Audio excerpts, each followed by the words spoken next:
Are you ready to witness the incredible strength and determination of Nigerian's very own powerhouse, Killi-We, from lifting massive weights to overcoming formidable challenges?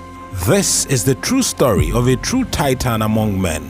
Welcome to the world of Nigerian's strongest man. If you're new to this very channel, welcome to Frank Specs. But if you are an old subscriber, please remember to subscribe and hit the notification bell so that you can get notifications on our subsequent videos. Please also do not forget to share this video with your friends and also other videos on the channel.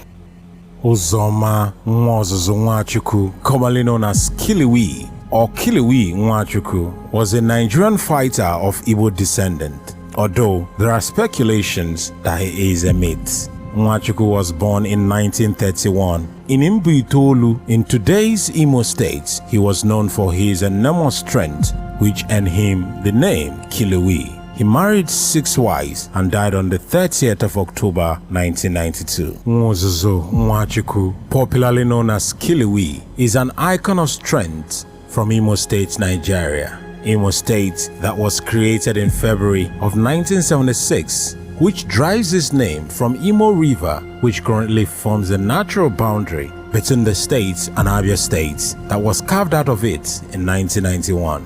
You can't talk about strength and manpower without mentioning Killwee, Power Mike Okpara, and Ben Lionheart.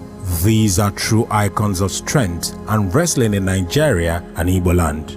Chief Michael O. Okpara, aka Power Mike, a professional wrestler and boxer from Neni in Anambra State. He was born in August of 1939 in Neni. In 1952, he left his village for Onitsha in order to learn how to organize and run a trade business. In the same year, he joined the Dick Tiger Boxing Club as a middleweight amateur boxer and met Dick Tiger, his role model.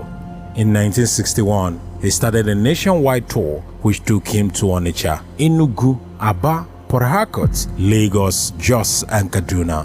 In 1964, he went to Ghana and his performance there was successful, which he defeated many. In 1973, Power Mike wrestled and defeated Ali Baba of Lebanon.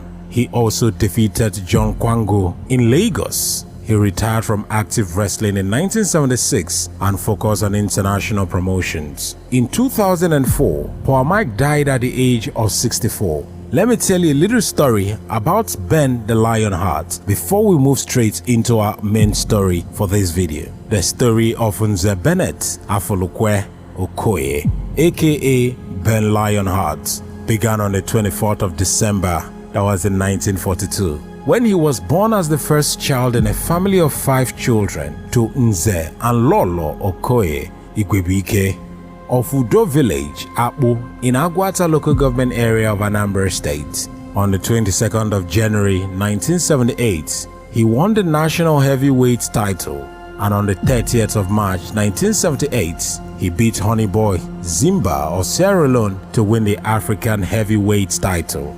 His efforts were crowned on the 16th day of December 1978 when he defeated Count of Great Britain to become the common heavyweight wrestling champion. Following professional controversy, he retired from active wrestling in 1985.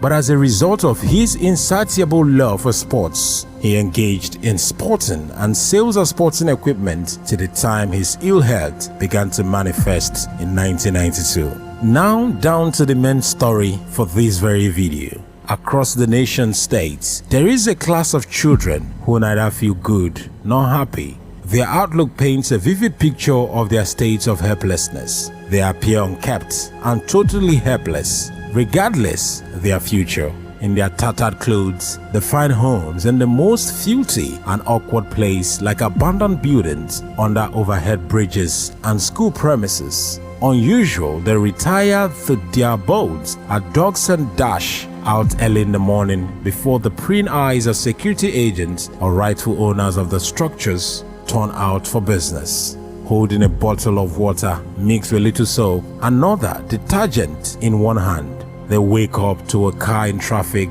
uninvited and begin to wash it with scream, hoping the car owner or driver will be compensated enough to give them money. At the end of the road, a teenage girl of school age Hawk's orange when she should ordinarily be in the classroom, whose only source of livelihood is begging alms. These ones approach you with words that will soften any heart. In that brief encounter of less than 1 minute, they will tell you the grief that they have been passing through. This is how I welcome you to the story of Killi-We. Welcome to the lives of Nigerian kids. Some of these kids struggling in Nigerian streets will one day become heavyweight champions. One or two may end up becoming doctors, professionals, and feats that they dream of every single day. Just like Kiliwe Nwachukwu was for more than 2 decades celebrated as homegrown Nigerian superman, some of his legendary feats of strength include lifting buses, having cement blocks crushed on his head, and allowing cars to drive over his body. An extraordinary characteristic superman, Nwozuzu Nwachukwu Killwee. Story has it that Killwee was a very powerful man who got angry with a man who couldn't pay him for a truckload of product he passed on from a market to the man's house. He used to push a wooden 2-wheel truck with which he conveyed merchandise for individuals. In those days, lorries and trucks were not many and costly to enlist, so subsequent to dropping off the merchandise, the man wouldn't pay what Nwachukwu charged, asserting it was excessively high. He attempted to leave, and Nwachukwu got him by the hand, demanding he should pay. A battle resulted, and he lifted, hammered, and struck the man to the ground. The man's wife ran into the house and came out with a wooden pestle to safeguard her husband. Nwachukwu grabbed it from her, lifted the lady up, and nailed her to her husband on the ground. She began shouting, "Killwee Nwachukwu, you should kill we," which means Nwachukwu kill us. And that's how he got the name Killwee. Back then in the 80s, Kiliwe Nwachukwu was highly respected by numerous individuals of his generation for his power. Some people has this to say about him. He existed back in the 80s. He came to our school. We paid 50 kobo to watch him. He carried 10 bags of cement on his stomach and toyed a 504 Peugeot XR with a rip of his teeth. There is another incredible story on how Killwee got his massive strength. According to information, Killwee was coming back from the market when he saw an old woman who was also returning from the market with so much loads too heavy for the old woman to carry. Killwee decided to assist the woman. On getting to a very local river in his local community in Mbutolu, the woman said that was her last destination, and that was how Killwee dropped her loads. But she blessed Killwee with strength. According to information, she said, "My son, this strength that you've exhibited today will be the strength that will feed you. This strength will make you popular. This strength will continue to grow you."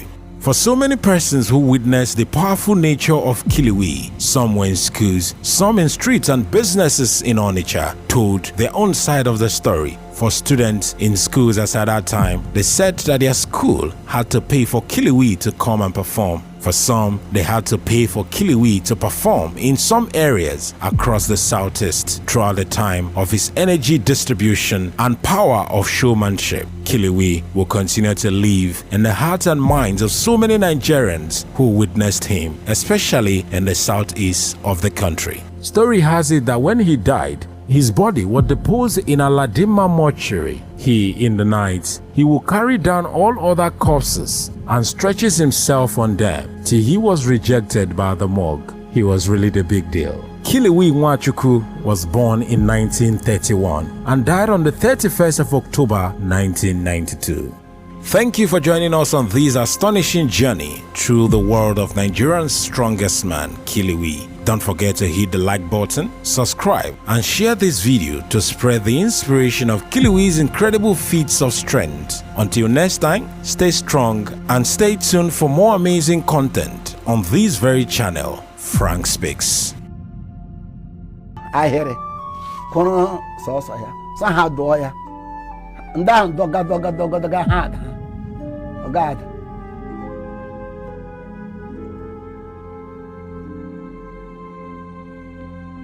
Kama ugbu ihe wo oto aha shiri bia. Onwe onye gbagara bụ mmiri efesa na bed. Feta na akpa nwanyị na edi ya na die na edi. nwaanyị ahụ iwe ewewe ya oge nna ya ukwu rue ọtali pịama ya Killi-We brazie nwoke ahụ gbada ya n'ala nwaanyị ya abịazie bịa kuo ya n'ukwu ya wee ụkwụ maa ya nwaanyị adaa ya gbapụga oge ọ na-akwazi trọk na-aga na taụn ndị mmadụ ndị mara na ihe gbasara ihe ahụ mere ha zakpa Killi-We ewu ndị si na ọwụ agbara nyere ya ike si na ọwụ agbara nyere ya ike nwaanyị ahụ kelechaa ya si ebe ọ na-anaghị ego na ọ bịa ka ọ gọzie ya gọzizie si ya na ọwụ so people are this surprised the truck wee nye na anyị so ha bụ ndị mmadụ asị ya kama ọ ga na-akwadezi ele na eji buru ya n'isi lọtawa